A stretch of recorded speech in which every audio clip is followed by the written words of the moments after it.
Hello everyone. तो देखो आज की वीडियो में कि हम लोग लास्ट पार्ट में पहुंच गए हैं और लास्ट पार्ट में मैंने लिखा था मैं एटम्स और एटॉमिक वेट रिलेटिव और एवरेज का डिस्कशन करूंगा, ठीक है ना। तो अब देखो एटम क्या होते हैं, डेफिनेशन बचपन से आप पढ़ते चले आ रहे हैं, मैंने भी थोड़ी बहुत लिख दी है। Smallest part of the element, ठीक है ना। कोई भी एलिमेंट ले लो उसका सबसे स्मॉलेस्ट पार्ट, इसी को हम लोग क्या बोलते हैं, एटम्स, ठीक है ना। और यहाँ देखो which take part in chemical reaction, और यही एटम केमिकल रिएक्शन के लिए रिस्पॉन्सिबल होते हैं। और जो एटम होता है वो फ्री नेचर, देखो ना, इट मे बी या मे नॉट, है ना, इंडिपेंडेंट एग्जिस्टेंस, ये फ्री स्टेट में भी रह सकता है और कंबाइंड स्टेट में भी रह सकता है, कोई प्रॉब्लम नहीं है। जैसे एग्जांपल हाइड्रोजन, ऑक्सीजन, नाइट्रोजन, बाकी आप सब जानते हैं, ठीक है ना। तो एटम के लिए अब हम लोग देखो ये चैप्टर ही पूरा न्यूमेरिकल है, तो वेट, मास, वॉल्यूम यही सब चलता रहेगा। तो हम लोग क्या करते हैं, एटम का वेट मेजर करते हैं। तो एटम के वेट, अब अगर किसी भी चीज का वेट अगर मेजर करना है तो आपको अच्छे से पता है रेफरेंस होना चाहिए।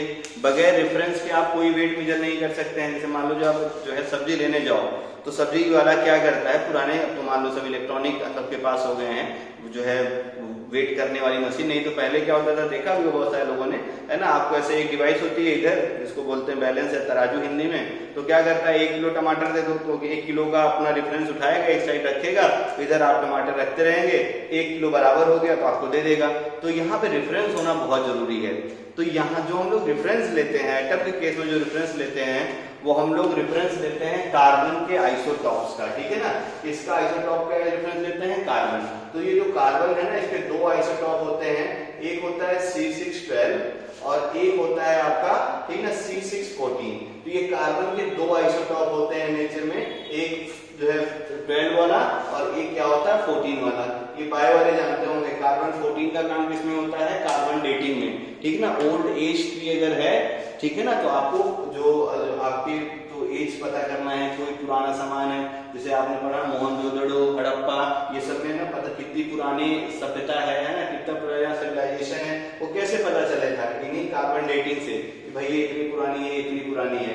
और जो एटॉमिक मास है उसके लिए हम लोग रेफरेंस लेते हैं, वो रेफरेंस लेते हैं हम लोग कार्बन का आइसोटॉप C612, ये अच्छे से याद रखे रहिएगा। तो हम लोग अगर रिलेटिव एटॉमिक मास की बात करें, ध्यान से देखना, रिलेटिव एटॉमिक मास, अगर इसको मैं यहाँ से निकालूं, देखना ध्यान से, तो ये इसी को REM शॉर्ट में करके लिख दिया जाता है। तो REM अगर मैं सॉल्व कर लूं तो एकदम आसान सा फार्मूला देखो अपने को मिलेगा, रिलेटिव एटॉमिक मास यानी Ram ji REM equal to, क्या करूंगा मैं, देखो अब रेफरेंस हमने कार्बन का आइसोटॉप रख दिया, ठीक है ना। और जिस एटम का वेट बताना है तो हम लोग क्या करते हैं, उस एटम के वेट को मेजर करते हैं। ये देखो मैंने लिख दिया एटॉमिक वेट, ठीक है। अच्छा, केमिस्ट्री में मास और वेट दोनों सेम होते हैं, ठीक ना। अच्छे फिजिक्स में देखो अलग होते हैं दोनों। फिजिक्स में अगर मास बोलो तो वो सिर्फ m है, वेट बोलो तो W है, और W इक्वल टू क्या होता है, m/g। लेकिन केमिस्ट्री में क्या है, एटॉमिक मास और एटॉमिक वेट दोनों एक ही होते हैं। अच्छे से इसको याद रखते रहना। क्यों ऐसा, क्योंकि देखो इलेक्ट्रॉन का मास बहुत ज्यादा नहीं होते हैं, इसलिए हम लोग इसको वेट और मास को एक मान लेते हैं, ठीक ना। अच्छे से याद रखे रहना। प्रोटॉन के मास बहुत ज्यादा नहीं है, ठीक है, इसलिए हम लोग एटॉमिक वेट और एटॉमिक मास दोनों को एक ही मान लेते हैं। तो एटॉमिक वेट, ठीक है ना, डिवाइडेड बाय रेफरेंस लेना है। रेफरेंस हमने बोला किसका लेना है, बोलो कार्बन का आइसोटॉप। तो हम लोग क्या करेंगे, कार्बन का आइसोटॉप लेंगे और उसका 1/12 पार्ट कर लेंगे। अच्छे से याद रखे रहना, जो भी कार्बन का आइसोटॉप है, ठीक है ना, उसका एक एटम लेंगे और उसके भी वेट को, एक एटम का वेट लिया, मान लो इतना हो गया, कार्बन का आइसोटॉप हमने लिया C612, उसके एक एटम का वेट इतना है, इसका हमें क्या करना है, 1/12 कर लेना है, और यही अपना रेफरेंस है। तो 1/12 इंटू, देखो क्या कर देना है, मास ऑफ 1 कार्बन एटम, ठीक ना, मास ऑफ 1 एटम ऑफ कार्बन, और कार्बन का आइसोटॉप कौन सा, C612। ये हो गया तुम्हारा रिलेटिव एटॉमिक मास, ठीक ना। अच्छे से याद रखे रहना, ठीक है ना। हमें क्या करना है, देखो रिलेटिव एटॉमिक मास क्या होता है, जिस भी एटम का वेट मेजर करना हो उसको कार्बन C612 के एक एटम के मास के 1/12 पार्ट से, कौन सा एटम कितना बड़ा कितना छोटा, है ना, यही अपना रेफरेंस रहेगा, और यहीं से हम लोग वेट मेजर करना शुरू कर देंगे, ठीक है। तो किसी भी एटम का रिलेटिव एटॉमिक मास क्या होता है, उस एटम के मास को 1/12 mass of carbon atom of isotope C612 से डिवाइड कर दो तो आपको क्या मिल जाएगा, रिलेटिव एटॉमिक मास। ठीक ना, तो एटॉमिक मास को मेजर करने की एक यूनिट होती है जिसको हम लोग बोलते हैं AMU, एटॉमिक मास यूनिट। क्या होती है, एटॉमिक मास यूनिट। तो AMU और ग्राम ये रिलेशन पूछता है आपसे एग्जाम में, इतना तो वो भी हम सीखते हैं, और एटॉमिक मास यूनिट क्या होता है इसको भी हम लोग सीख लेते हैं। तो ये फार्मूला आपको समझ में आ गया होगा। अब अगला हम लोग देखते हैं, ठीक ना, एटॉमिक मास क्या होता है, एटॉमिक मास यूनिट यानी AMU क्या होता है। तो सिंपल सा पहले उसको लिख दिया जाए कि देखो क्या पूछ रहा हूं मैं आपसे, atomic mass unit. Atomic mass unit यानी एटम के मास को मेजर करने की टेक्निक, इसी को शॉर्ट में हम लोग बोलते हैं AMU। क्या बोलते हैं, AMU, और इसी को शॉर्ट में हम लोग लिखते हैं सिर्फ U से। तो ये सब एक ही है, ध्यान में रख के रहना।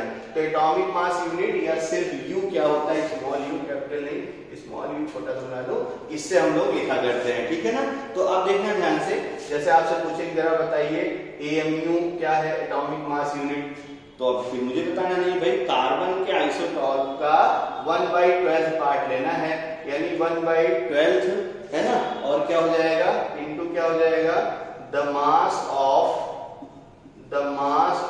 बोलो क्या, ठीक ना, वन बोलो, the mass of one atom of carbon, the mass of one atom of carbon, बड़ा बड़ा लिख दूं मैं, one atom of carbon isotope कौन सा, C612। ठीक है ना, ऐसे C612 आइसोटॉप याद रखे रहना। तो ये हो गया तुम्हारा एटॉमिक मास यूनिट।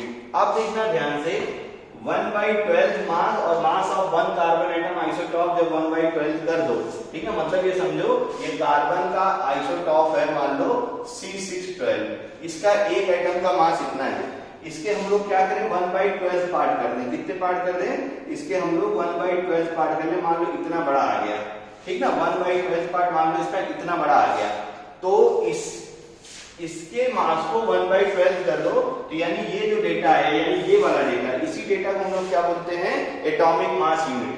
फिर देखा गया ये डेटा किसके किसके बराबर होता है, तो यही जो डेटा आपने निकाला, इधर 1/12 पार्ट किया, यही जो डेटा है ये प्रोटॉन के मास के बराबर होता है। ठीक है, किसके इक्वल होता है, मास ऑफ वन प्रोटॉन, किसके इक्वल होता है, एक प्रोटॉन के मास के बराबर, मास ऑफ वन प्रोटॉन। ठीक है ना, और फिर आप जानते हैं यही जो डेटा होता है वही इक्वल टू हो जाता है mass of one neutron, proton का मास और न्यूट्रॉन का मास सेम। ठीक है ना, ऐसे याद रखिए।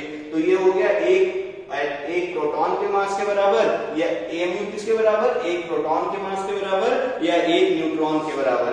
अब आपको शायद 9th में पढ़े थे, आपको याद हो, एक प्रोटॉन का मास कितना होता है ग्राम में, 1.66 इंटू बोलो 10⁻24 ग्राम के बराबर। ये शायद 9th में आपने पढ़ा था। ठीक है ना, और अगर मान लो किलोग्राम में पूछे तो 1.66 है ना, इंटू 10 क्या हो जाएगा, -27 किलोग्राम, 10⁻³ और बढ़ा दीजिए। ठीक है ना, तो ये आपको अच्छे से याद होना चाहिए AMU क्या होता है। तो 1/12 into the mass of carbon isotope C612, AMU एक एटॉमिक मास यूनिट किसके बराबर होती है, mass of proton, one proton के बराबर, मास ऑफ वन न्यूट्रॉन के बराबर। और आपको अच्छे से पता है प्रोटॉन का मास कितना होता है, 1.66 इंटू 10⁻24 ग्राम, और किलोग्राम में 1.66 इंटू 10⁻27 किलोग्राम। ठीक है ना, बहुत अच्छे से आपको ये समझ में आ गया होगा।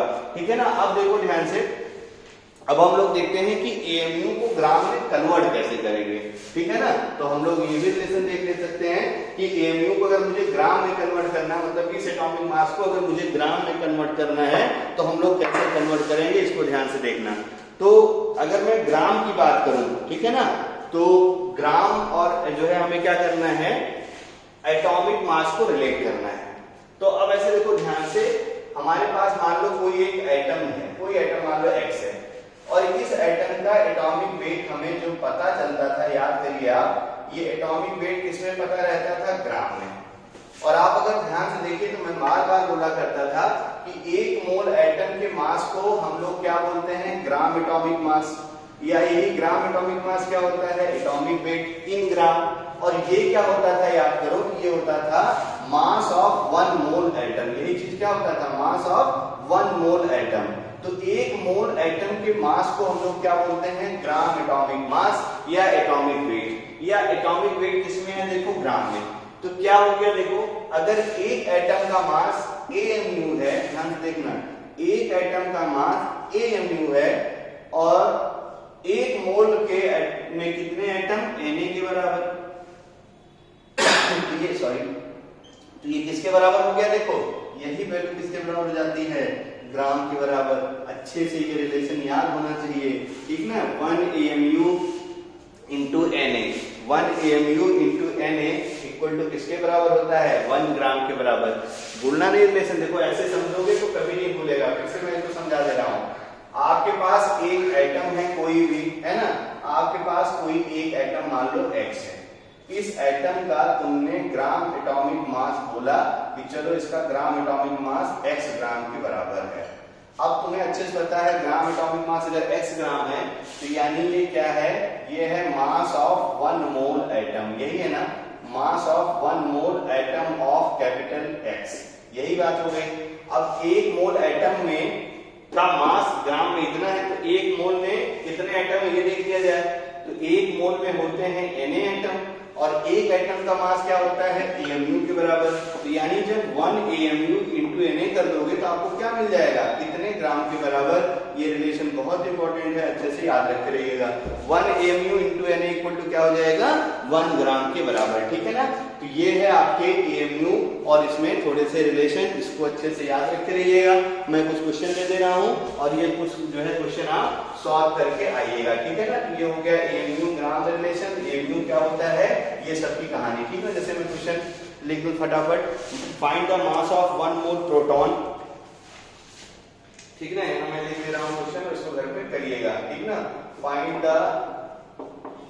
द मास ऑफ, ठीक ना, पहला है तुम्हारा जो है 1 mole proton, mass of 1 mole proton ये है, ठीक है। और दूसरा क्वेश्चन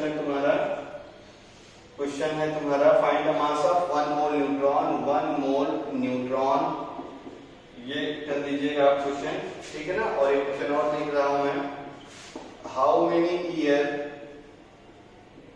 कितने साल लगेंगे, how many years it would take to spend, बहुत अच्छा क्वेश्चन है, 1 मोल रुपीज, ठीक है ना, 1 मोल रुपया खर्च करने में कितना टाइम लगेगा, इफ अ पर्सन, खर्च कैसे करता है, मजा आ जाए, इतना खर्च करने को मिल जाए तो, इफ ए पर्सन, ठीक है ना, ये जो पर्सन है ये अंबानी साहब के दादाजी हैं, ठीक ना, स्पेंड 10 lakhs, ठीक है ना, आपको ये दे रखा है 10 lakhs पर second, 10 lakh rupees per second, वहां समझ आ गई ना, 1 सेकेंड में 10 लाख खर्च करता है भाई। तो 1 मोल रुपया इसको अगर है इसके पास तो कितना टाइम लगेगा इसको खर्च करने पे। तो ये 3 प्रॉब्लम होमवर्क है, इसको यहीं से हम लोग अगले लेक्चर को शुरू करेंगे। यहाँ तक के लेक्चर को अच्छे से रिवाइज करते रहिए, प्रॉब्लम सॉल्व करते रहिए और अच्छे से पढ़ते रहिए। Thank you.